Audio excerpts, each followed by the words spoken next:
Assalamualaikum dan salam sejahtera. Nama saya Siti Maisara binti Ismail, nombor matrik BA 21110677. Tajuk bagi kumpulan kami ialah Sumbangan dan Cabaran ASEAN dengan negara anggotanya.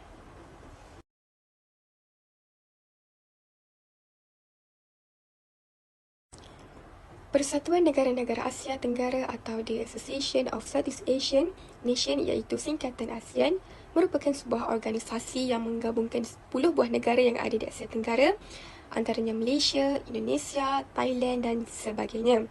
ASEAN mula ditubuhkan pada tahun 1967 di Bangkok, yang mana tujuan utama penubuhan persatuan ini adalah untuk bekerjasama antara negara serantau di Asia Tenggara bagi mengekalkan kestabilan politik dan memulihkan semula ekonomi.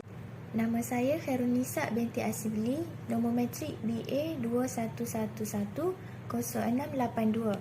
Saya akan menerangkan tentang evolusi ASEAN. ASEAN pada awalnya merupakan sebuah pertubuhan Association of Southeast Asia yang pada asalnya hanya dianggotai oleh Filipina, Malaysia dan Thailand pada tahun 1961.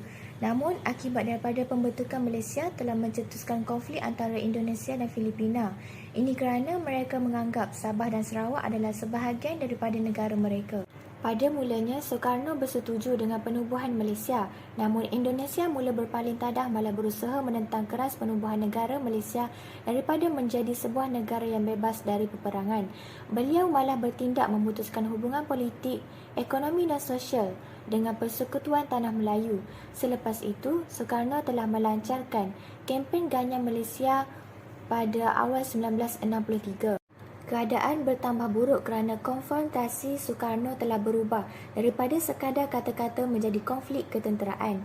Perang antara Indonesia dan Malaysia semakin berlarutan sehingga Jeneral Soeharto memegang tampuk pemerintahan Indonesia selepas berlakunya rampasan kuasa. Maka dengan itu, konfrontasi antara Indonesia dan Malaysia semakin berkurang dan peperangan telah reda. Selepas berakhirnya konflik, anggota ASEAN mula mencari kata sepakat dalam mewujudkan saling persefahaman antara satu sama lain bagi memberi ruang kepada negara-negara terlibat bekerjasama dalam perkara yang melibatkan kepentingan bersama.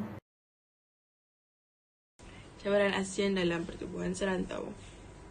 Pelbagai cabaran yang telah dihadapi oleh ASEAN dalam 2 hingga 3 tahun yang lalu. Ini kerana musim pandemik yang berpanjangan menyebabkan pelbagai jenis aktiviti tidak dapat dijalankan, contohnya dalam sektor ekonomi. ASEAN mempunyai kadar inflasi yang tinggi. Ini boleh menyebabkan tahap harga yang berbeza dan kuasa pembeli yang tidak sama rata di seluruh negara anggota ASEAN, memberikan beberapa negara keupayaan untuk membeli lebih banyak barangan ahli negara anggota lain. Pakar ekonomi berkata, pembangunan ekonomi, faedah dan peringkat tahap pertukaran mungkin dengan ketara antara negara anggota. Oleh itu, ASEAN mungkin menghadapi beberapa cabaran dalam menstabilkan keadaan makroekonomi dan kuasa dalam sistem ekonomi.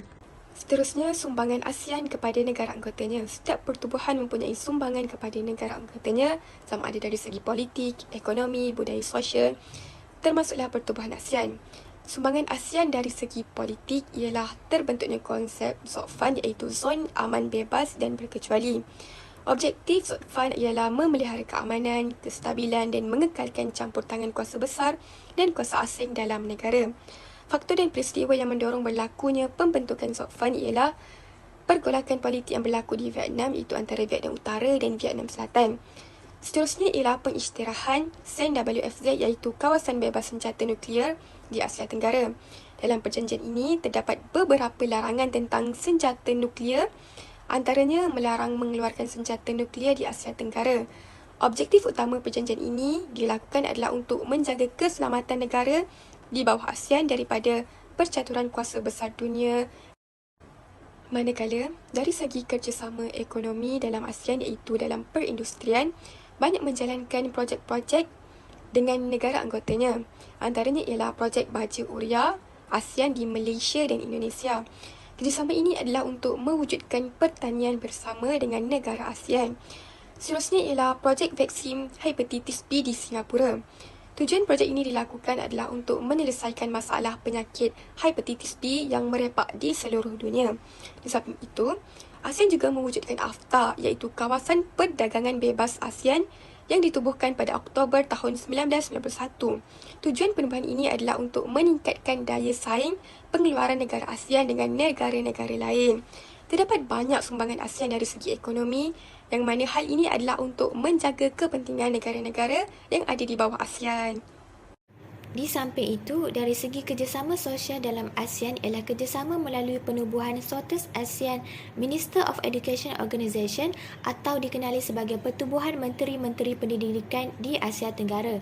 Ia ditubuhkan bertujuan bagi meningkatkan taraf pendidikan di Asia Tenggara, khususnya penduduk yang terpinggir dari arus pembangunan dan kawasan yang tidak mempunyai rangkaian internet. Seterusnya, kerjasama dalam bidang pendidikan ialah dengan pertukaran pelajar dan penubuhan pusat serantau pendidikan seperti pembinaan The Regional Centre for Education in Science and Mathematics (RECSEM) di Pulau Pinang. RECSEM telah banyak membantu dalam latihan pendidik dalam bidang sains dan matematik di peringkat sekolah rendah dan menengah di Brunei, Kemboja, Indonesia dan lain-lain. Di samping itu, wujud juga sukan C yang dapat menjalinkan kerjasama sukan antara anggota negara serta bertanding secara sihat dalam setiap pertandingan yang dipertandingkan.